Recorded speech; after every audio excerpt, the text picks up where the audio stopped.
Mesdames, Mesdemoiselles, Messieurs, bonjour.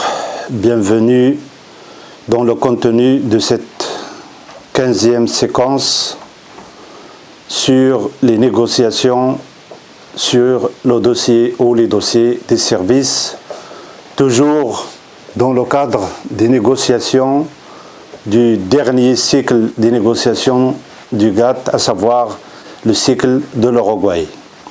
Donc, comme nous l'avons déjà expliqué dans les deux dernières séances, le cycle de l'Uruguay constitue un des plus importants cycles de négociations commerciales multilatérales dans l'histoire du GATT et il est également un des cycles les plus longs, mais aussi un des cycles qui a rencontré le plus de difficultés à cause d'un certain nombre de facteurs que nous avons déjà exposés lors des séances précédentes. Donc nous avons également précisé que ce cycle s'est engagé de rendre le GATT universel, c'est-à-dire que tous les biens et services qui passent de commerce international doivent se soumettre aux règles donc, de cette institution, de cet accord de Genève donc, du GATT. Donc nous avons exposé dans la dernière séance les négociations sur le dossier agricole. Nous avons vu les difficultés rencontrées par les différentes parties contractantes.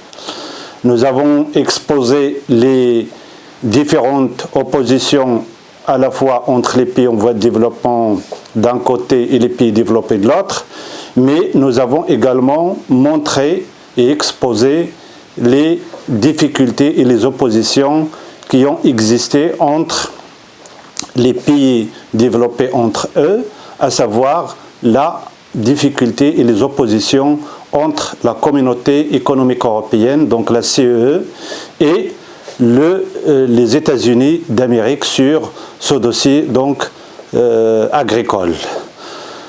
Nous avons également exposé les complexités relatives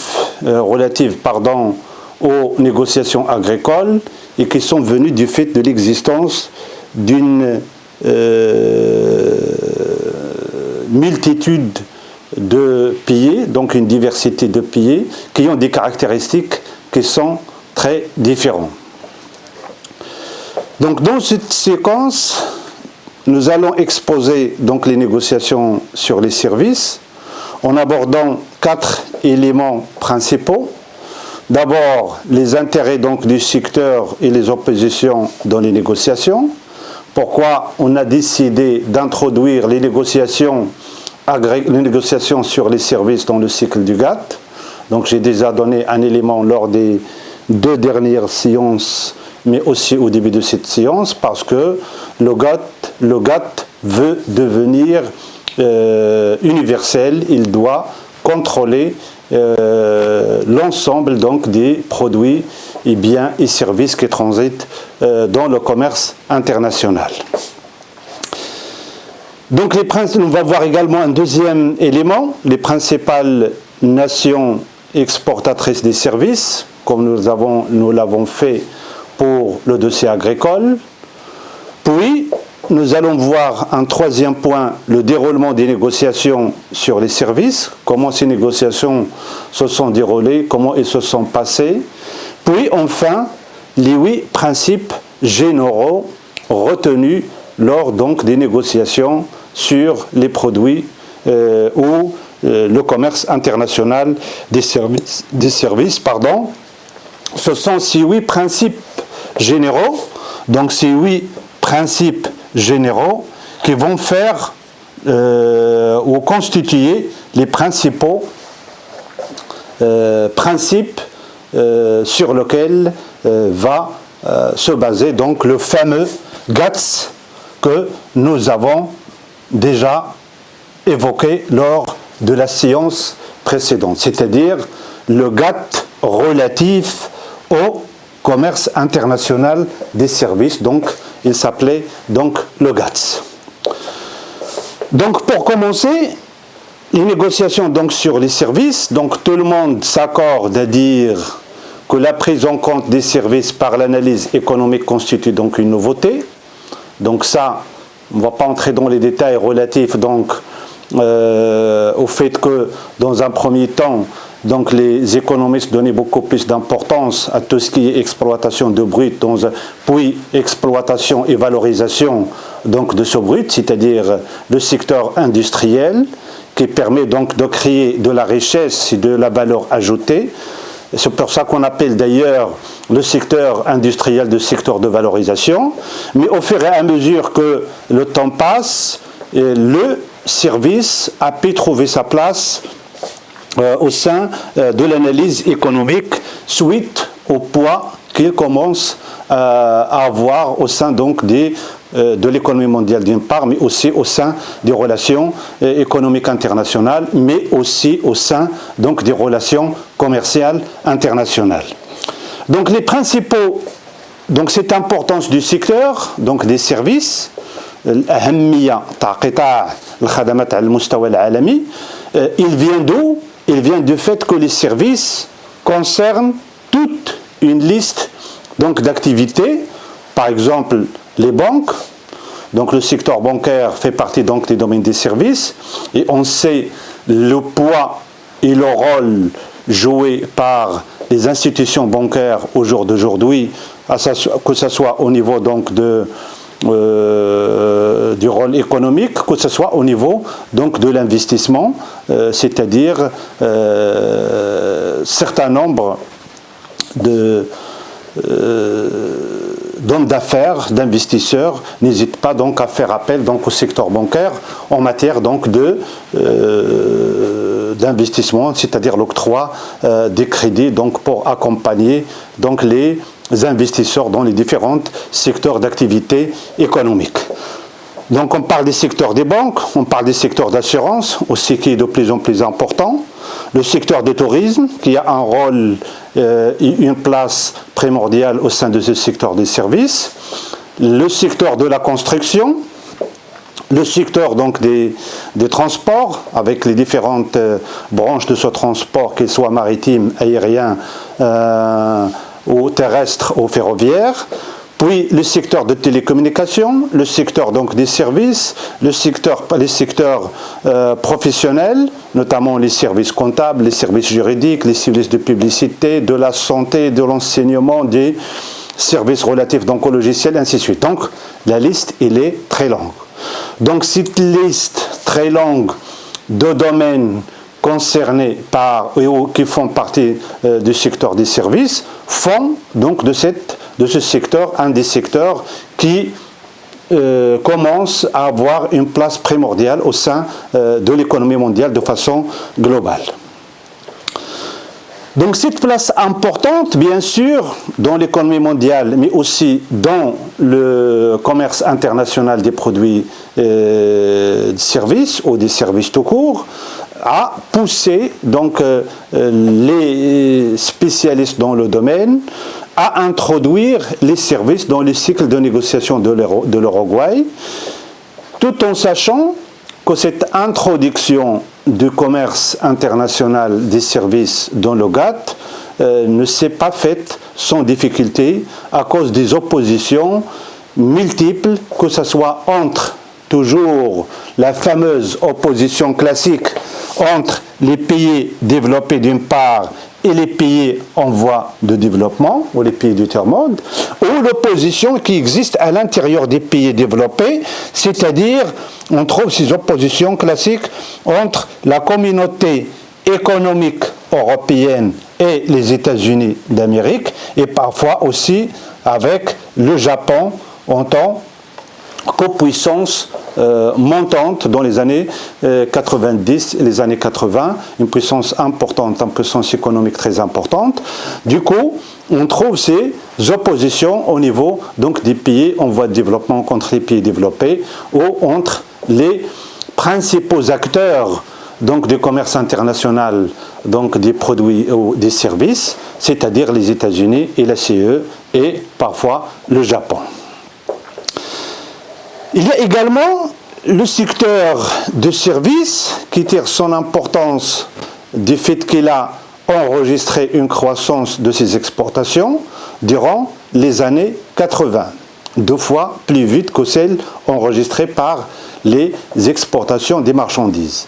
Attention, il faut bien faire la différence entre la croissance enregistrée par le secteur et le poids ou le volume des activités en liaison avec les 2 secteurs, c'est-à-dire le secteur donc, du commerce international des marchandises classiques, qui sont très nombreux, principalement les produits industriels qui ont été gérés par le GATT depuis sa naissance en 1947 jusqu'au dernier moment donc, de l'institution, c'est-à-dire le changement entre le GATT et le passage vers l'Organisation mondiale du commerce, et le poids du commerce international des services. Donc ça, c'est 2 choses qui sont différentes. Nous avons déjà exposé dans la séance avant-dernière, lorsqu'on a parlé ou on a tenté de répondre à la question pourquoi l'introduction du secteur agricole, du secteur du textile et du secteur des services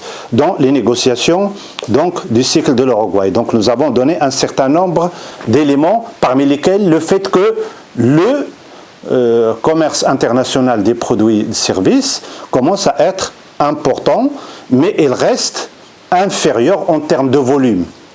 Le commerce international des services reste inférieur au commerce international donc, des marchandises, mais sur le plan de la comparaison de la croissance enregistrée, النمو المسجل على مستوى المبادلات اتضح للباحثين والخبراء بأن النمو المسجل من طرف التجارة الدولية للخدمات تكون 2 المرات النمو المسجل في التجارة الدولية للمنتوجات بصفة عامة. Donc l'importance parmi les raisons de l'introduction du service, c'est le fait qu'il a enregistré pendant la décennie des années 80, العشرية الثمانينات, un taux de croissance 2 fois plus vite que celui enregistré par les exportations des marchandises. Et ça, c'est un signe de la bonne santé donc, du commerce international des produits de services.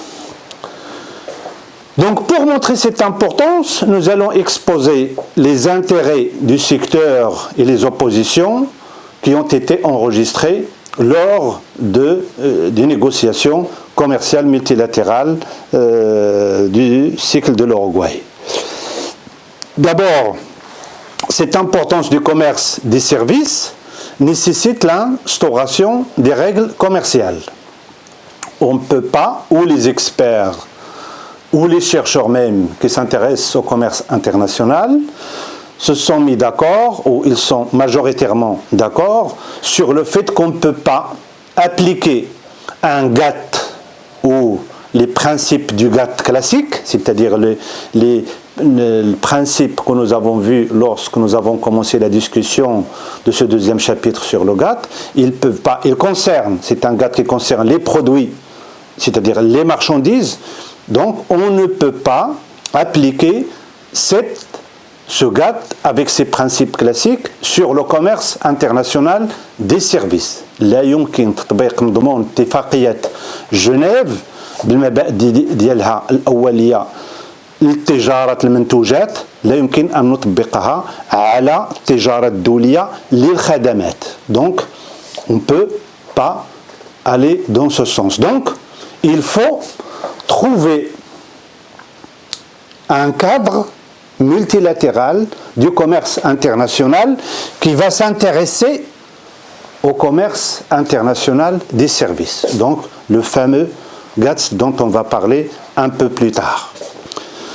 Donc, les États-Unis ont, dès novembre 1982, c'est-à-dire avant même le lancement du secteur ou du cycle de négociation de l'Uruguay, proposé l'introduction des services dans les futurs cycles de négociation, mais les PED ont peur de la dominance américaine. Donc ce qui est en quelque sorte classique, ce qui est légitime.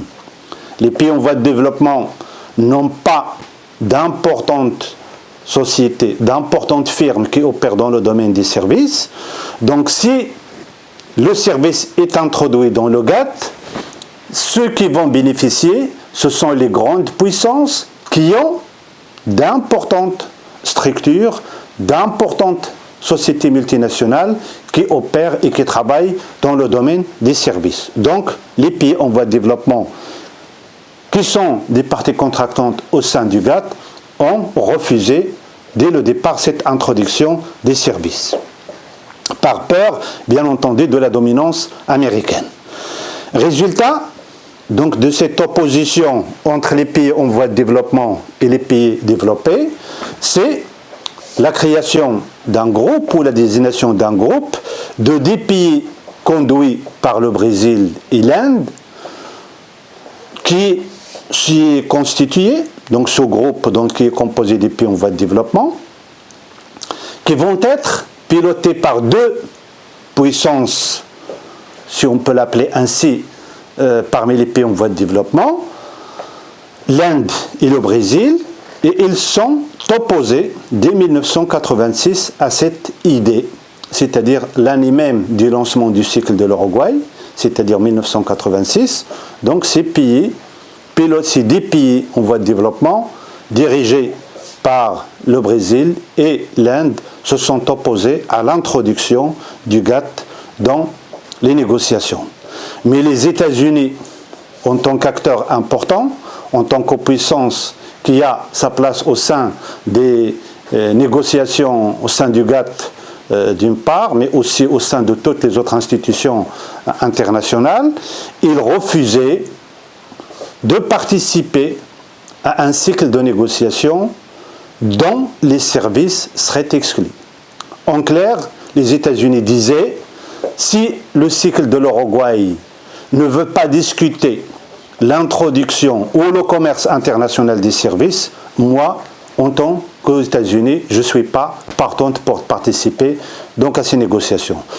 Une chose, bien entendu, que personne ne va accepter, parce que les États-Unis, c'est un grand marché de consommation, c'est une grande puissance économique, c'est un acteur important du commerce international, donc les autres pays, notamment les pays développés, ne vont pas accepter la sortie des États-Unis donc de ce cycle de négociation de l'Uruguay.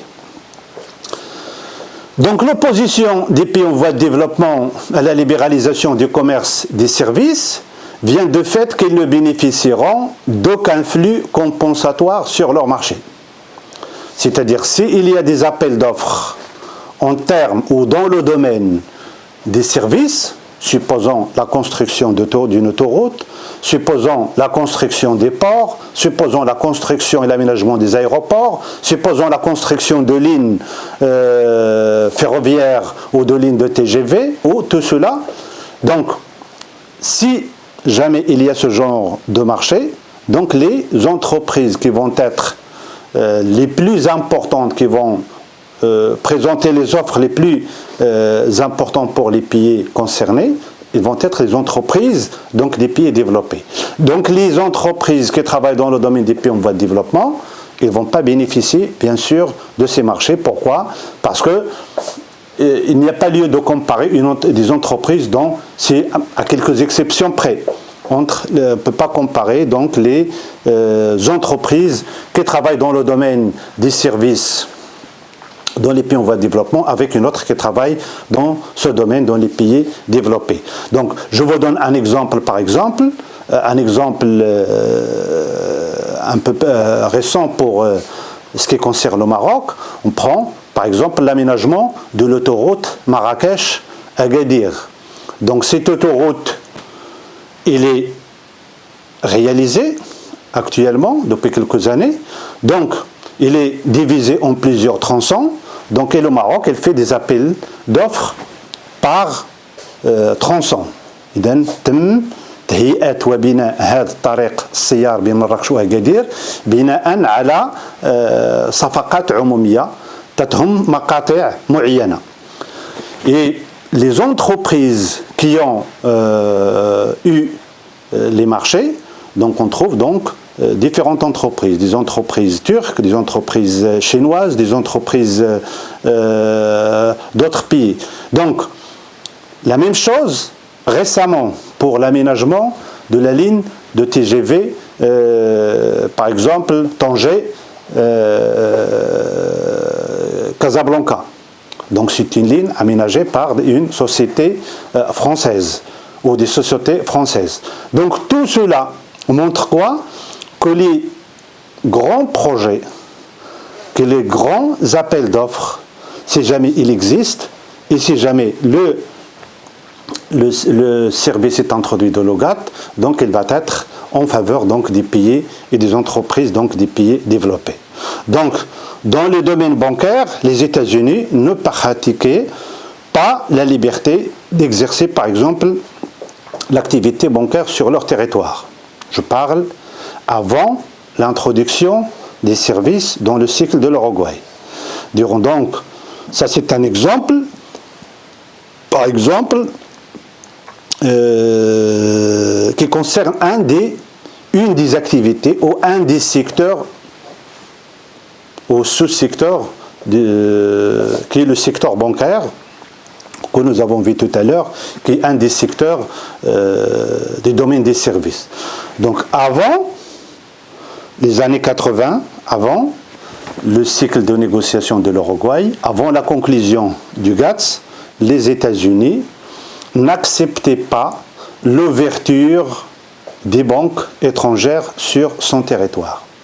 Donc ça, c'est un élément qui montre donc la protection en quelque sorte du secteur bancaire américain, donc d'une concurrence étrangère, notamment celle qui vient donc de l'Europe occidentale ou du territoire donc de l'ex-CEE.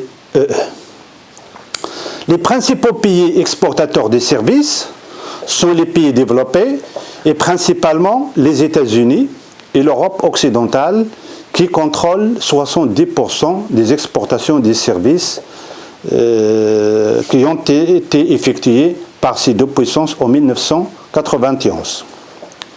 C'est-à-dire en plein période du cycle de négociation de l'Uruguay, nous l'avons dit, c'était prévu qu'il concerne la période 1986-1990, mais il a débordé jusqu'à 1993, voire même jusqu'à la réunion de Marrakech en 1994.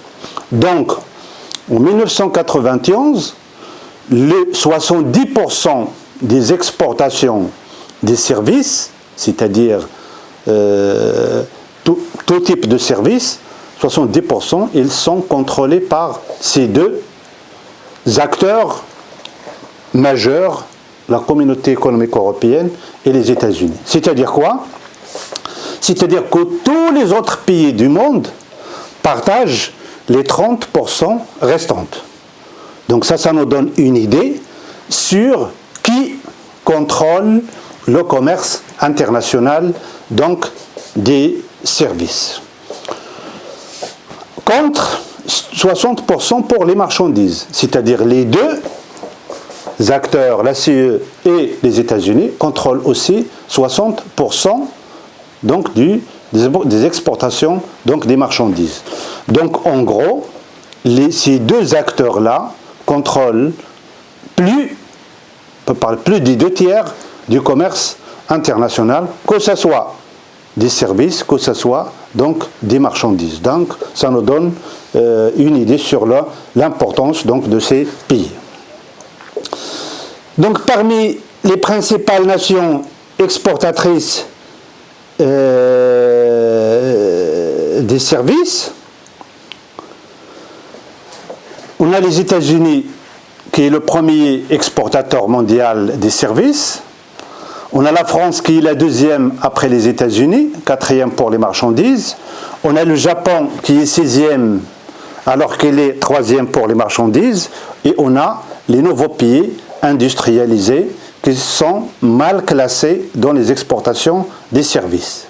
Donc on a toujours l'élément auquel j'ai fait allusion dans une des séances précédentes, le pôle donc nord-américain, représenté principalement par les États-Unis, l'USA, puis le pôle de l'Europe, représenté par la CEE, et le pôle asiatique, représenté par le Japon.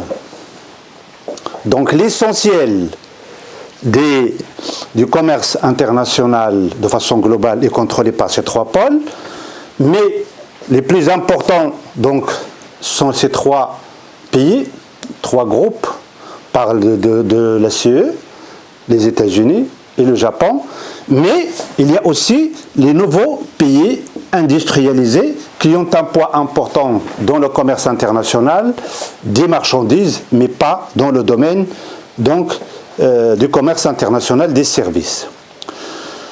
Donc le déroulement des négociations, comment se sont passées donc, ces négociations sur le commerce international des services. Donc les négociations sur les services visent donc trois objectifs principaux. C'est presque les mêmes objectifs que nous avons vus pour le GATT de départ pour le commerce international donc des marchandises. Donc la création d'un cadre multilatéral pour ce commerce, c'est-à-dire création d'un cadre multilatéral pour le commerce international des services. Donc il vise la création d'un GATS, un GATT dédié au contrôle donc, du commerce international des services. L'expansion de ce commerce dans des conditions de transparence et du libéralisme progressif, ce sont les mêmes éléments que nous avons vus pour le GATT. D'abord, une transparence des politiques commerciales en ce qui concerne les services, puis l'accompagnement de cette libéralisation qui doit être une libéralisation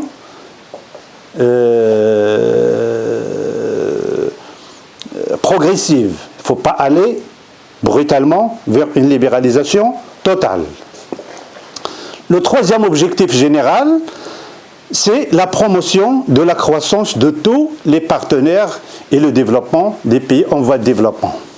Donc c'est en quelque sorte un objectif qui vise à attirer la participation des pays en voie de développement. Pourquoi? Tout simplement parce que nous avons dit au départ qu'il y a cette confrontation, cette opposition donc des pays en voie de développement, notamment la constitution d'un groupe de 10 pays que nous avons dit tout à l'heure, piloté par le Brésil et l'Inde, pour s'opposer à cette introduction du service dans les négociations de l'Uruguay par peur d'une dominance américaine. Durant la réunion donc de Montréal en 1986, c'est ce qu'ils appelaient en principe la réunion à mi-parcours, يعني واحد اجتماع منتصف الطريق. علاش منتصف الطريق؟ لأن كنتفقوا على أساس 1986 البداية، 1990 النهاية، إذا المنتصف هي 88. Donc la réunion de Montréal donc au Canada en 1988, c'est durant cette réunion que les négociations se sont débloquées sur les services, c'est-à-dire que tout le monde est enfin d'accord pour l'introduction des services dans le commerce international géré par le GATT. Donc 8 principes généraux ont été retenus. مبادئ أساسية ثمان. في البداية بالنسبة للتجارة المواد العادية شفنا 5 مبادئ أساسية. 5 principes généraux.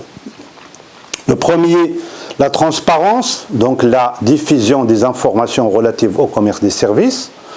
Il existait aussi dans le GATT. La libération progressive, donc pas à pas, pour ne pas choquer brutalement un certain nombre de pays, l'objectif étant d'adopter une flexibilité appropriée vis-à-vis des PED pour qu'ils puissent adapter la libéralisation à leur spécificité, la spécificité de chacun de ces pays en voie de développement. Le traitement national, c'est-à-dire l'application de la règle de l'accord général. Donc une fois il y a un appel d'offres, et une fois cet appel d'offres est décroché par une société, peu importe la nationalité de cette société, le pays concerné doit se comporter avec elle en tant que société nationale. L'application de la clause de la nation la plus favorisée, c'est-à-dire tout le monde a les mêmes droits et les mêmes obligations, l'application donc de la règle de l'accord général donc de Genève, l'accès au marché, donc l'application de la règle générale de l'accord de Genève, tout le monde a la possibilité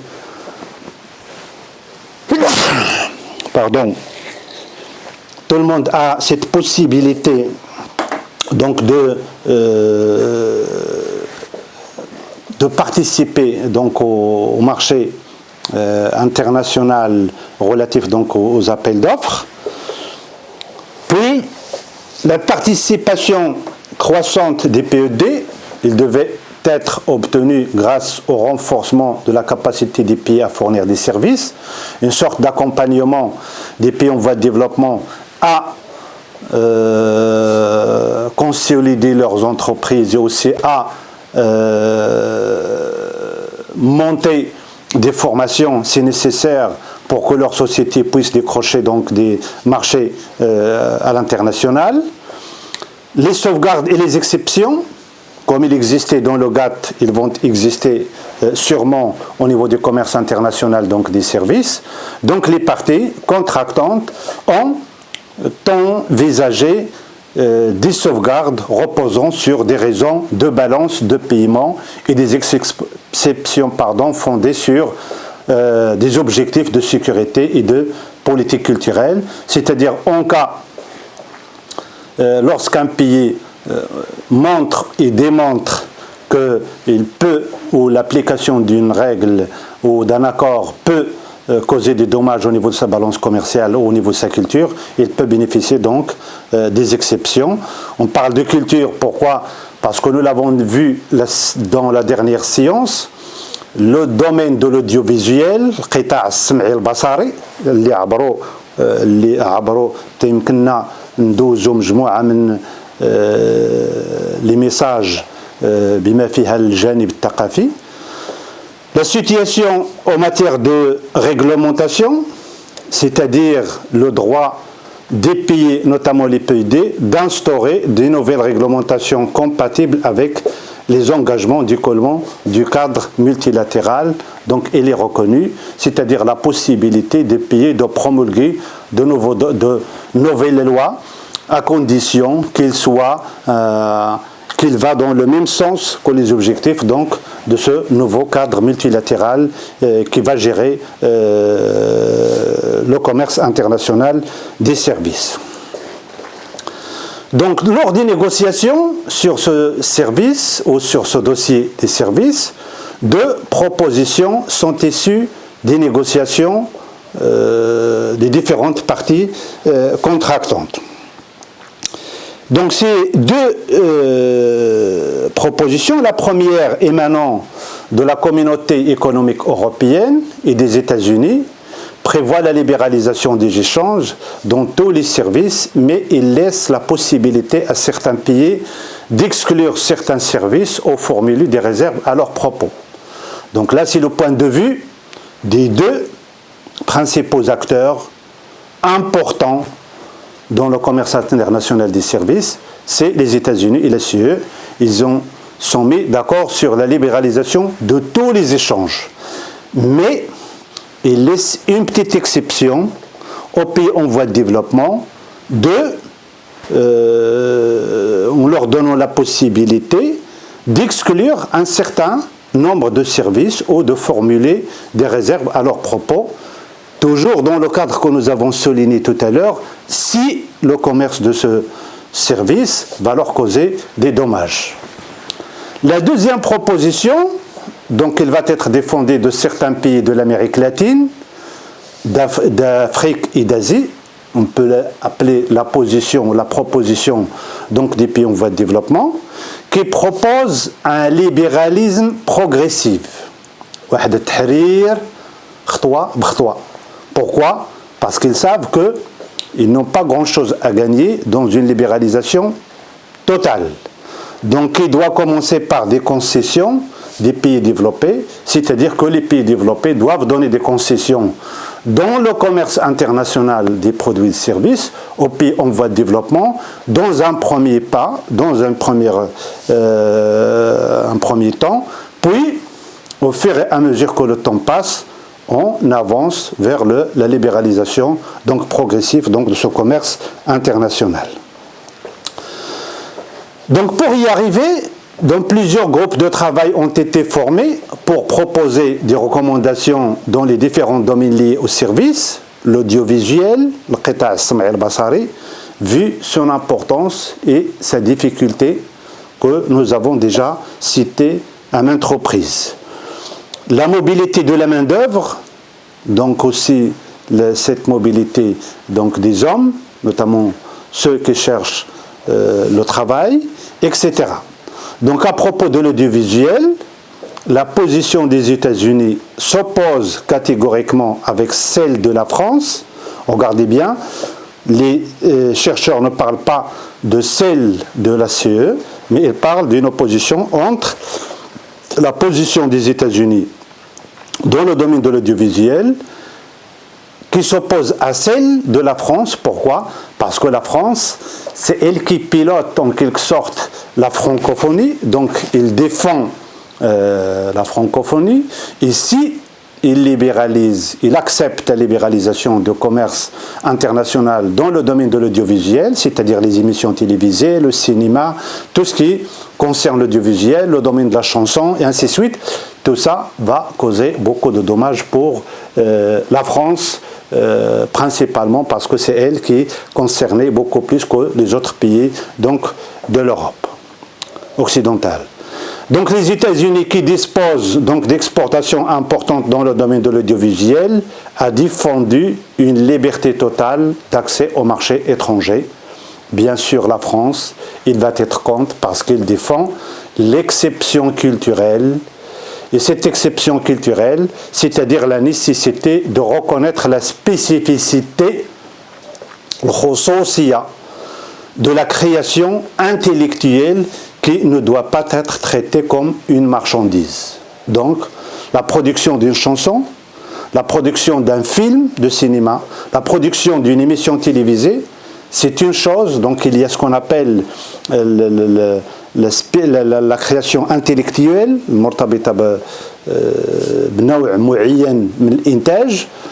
on ne peut pas la traiter, selon la vision française, de la même façon qu'on traite un produit, un bien X qui transite dans le commerce international.